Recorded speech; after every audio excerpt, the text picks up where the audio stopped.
Hello everyone and welcome to Watercolor Art Cafe. In today's video we're going to review this cute a little box from Tintoretto, and we also going to review some amazing, magical, not expensive synthetic brushes from the same brand. So let's start. Okay, let's start with unpacking. This is the box and this is watercolor brush set in a pocket case, and it's made in Italy from Italian brand Tintoretto.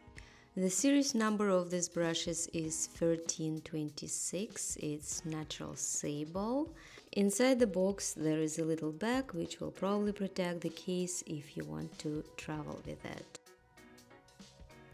Okay, here is the box itself. It's really nice. It feels great in your hands and the quality already seems really good.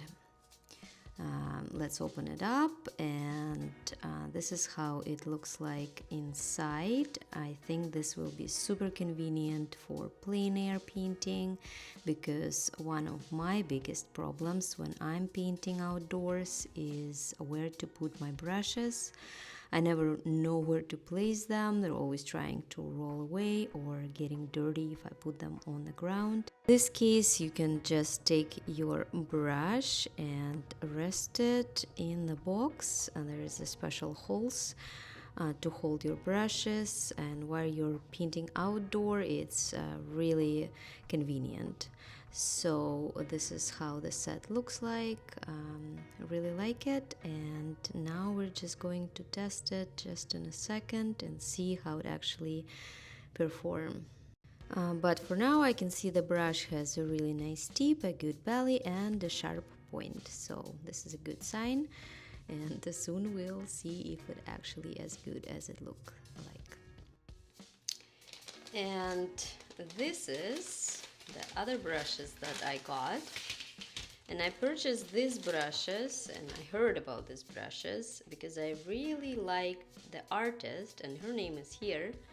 It's René Marie Pinchon. She's a French artist and her watercolor work is amazing. It's very experimental and expressive. These brushes is dagger brushes. They are really versatile. They can go from very thin lines to thick lines and bold strokes. And I bought these brushes in 3 sizes. Here is the size 8 and size 10. This is how different they are. You can see that size 10 a little bit bigger, and I couldn't decide which one I would prefer, but I think the size 8 is a really good option. It's already big enough for most things. I actually bought 2 of the size 8 brushes just in case, because it was hard to find it in Canada. I also ordered a travel brush, and a travel brush is in size 6. It's exactly the same brush, but for travel version they only have it in the smaller size. And it's really nice again because it's easy to bring it with you outdoors, and honestly the size I really like as well.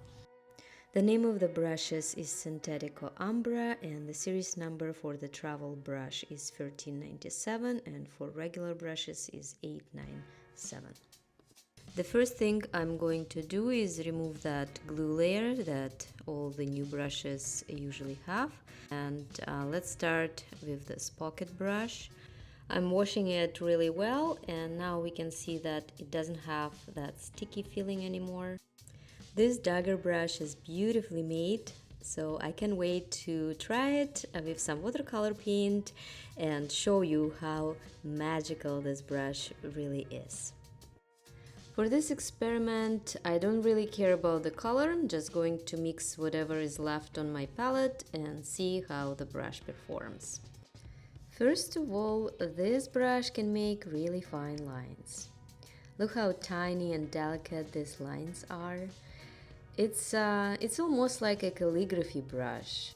The line can be really creative. You can play with the thickness of the line.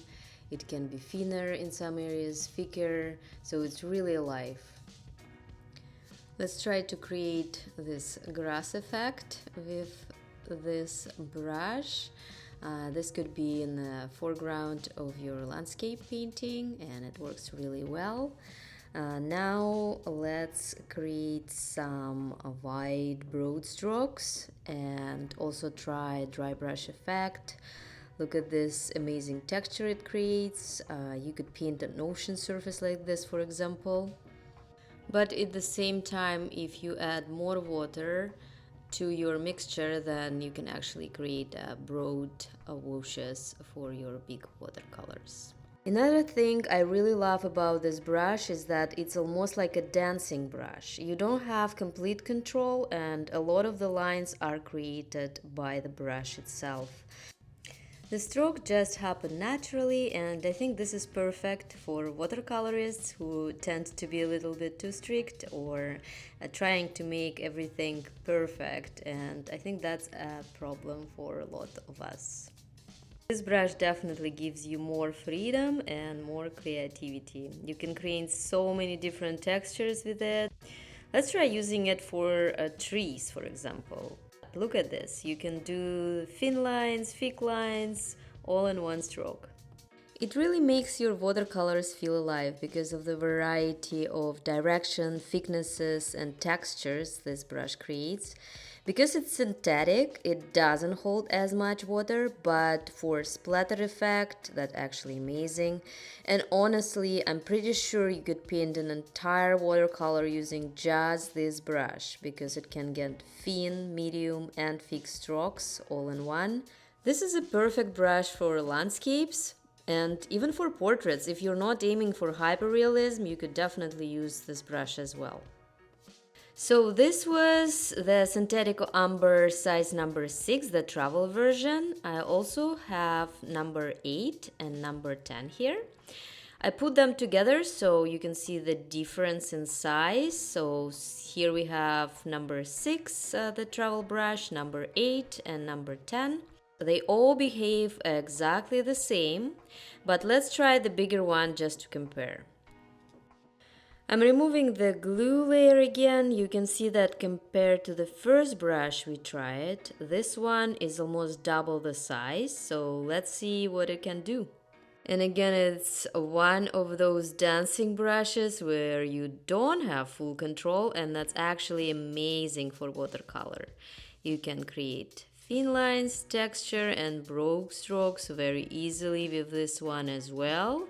And I can already tell that this brush holds much more water simply because it's thicker. Obviously, the belly is bigger, so it holds more water, and for larger painting, you'll probably would prefer size 8 or 10. Number 6 is great for smaller works, maybe letter size paper or slightly larger, but this one definitely lets you work longer on the surface, and it's important, especially for big washes.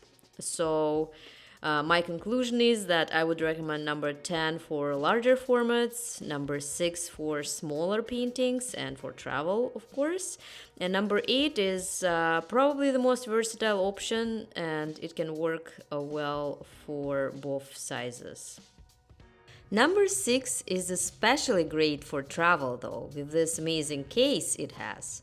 Once you're done painting, you wash your brush, and we can see the bristles are quite long, and usually it's really hard to store such brushes in your case without risking deformation, but with this one, you just carefully put it back into the case, lock it, and there's a little small hole here, and this hole allows the brush to dry and breathe while taking up almost no space in your bag. So that was our synthetic brushes, and now let's test the Kolinsky brushes from Tintoretto. Like I already said, the box is really cute. So we are going to open it and give these brushes a try. This set includes 4 different sizes, number 2, number 4, number 6, and number 8. Let's see how they compare. We can start with number 2.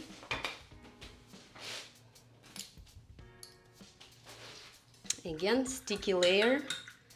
taking off, and then I'm going to show you thin line.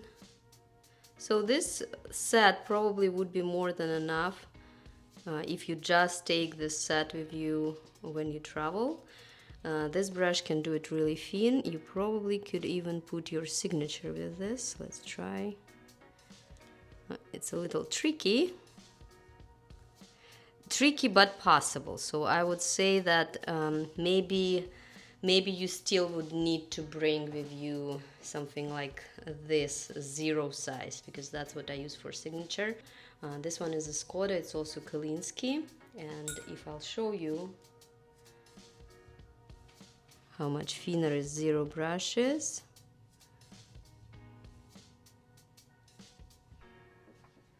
You can see it's much easier for thinner lines. But for painting in general, when you need just some thin strokes, this should work. But yeah, definitely for this set, I would still recommend to have 1 size down or 2 size down probably thin brush. Okay, let's try number 4.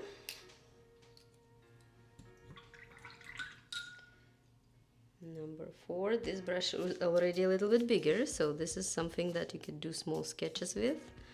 Why Kolinsky brushes is good? Because they have this tip, thin tip, and big belly. Oh, I didn't wash it properly. And big belly, so you can work really long with your watercolor. It holds so much water that it's like endless. So if you start line here, and we can go for so long. Synthetic brush can't do that. That's the good thing about Kolinsky brush. It's like endless.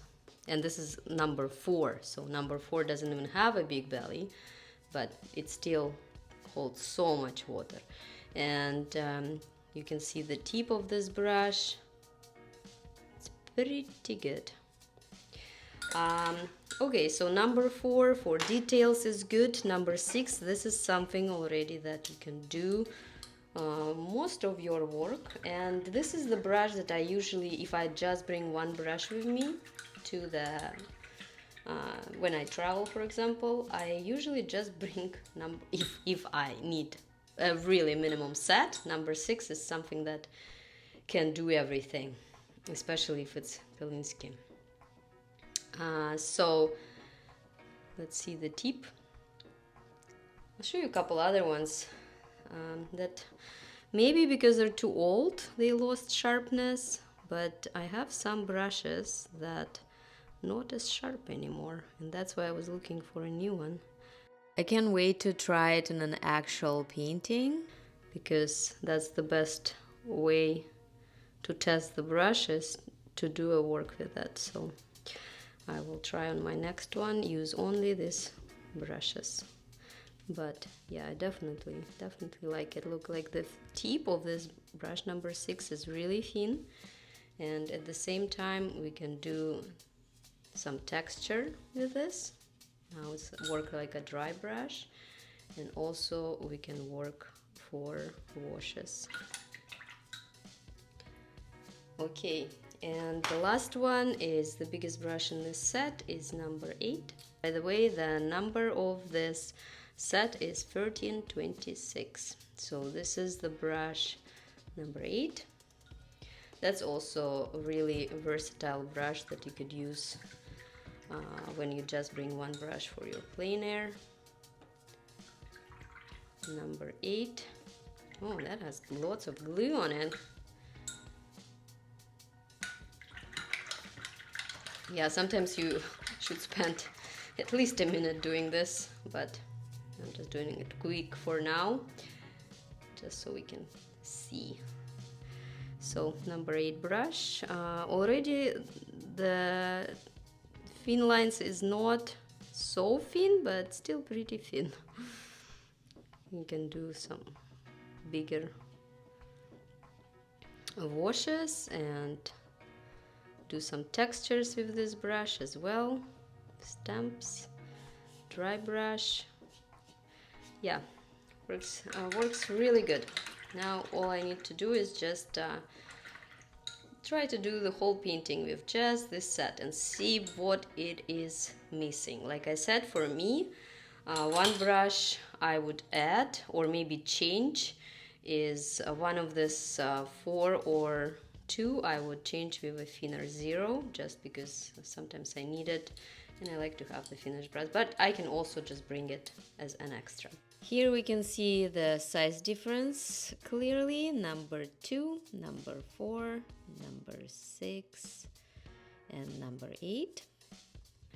And the most versatile for me, it's number 6. This is something that gives you a really thin line, but at the same time you can do washes as well, and you can work with this brush for a long time because it has a thick belly. The quality of the brushes is also really nice. They feel good, and the case is also amazing. Oh, here we go. You can keep them like this. What I was going to show you is some similar brushes Kalinsky. So I have Kalinsky Reserva Escoda number 8, and I have also a Da Vinci brush. I don't remember, was it number 8? Number 6. This is probably number 6. But you can see how now, and this brush is pretty old, but it doesn't have tip anymore. So it's really hard to do thin lines. And here is the Reserva brush. That's why I needed a new brush. Kalinsky brushes, I guess they can lose their sharpness, but I don't even remember if this one actually ever had it. So if you look at it, this is still really good brushes.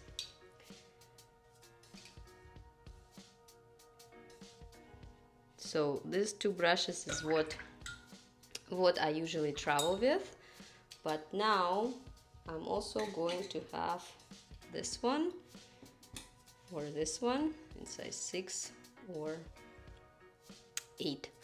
So this one is Tintoretto brushes, this one is Da Vinci, and this one is Escoda. Oh, while they're brand new, you definitely see Tintoretto is much sharper and have a really nice tip. So I'm happy with this set.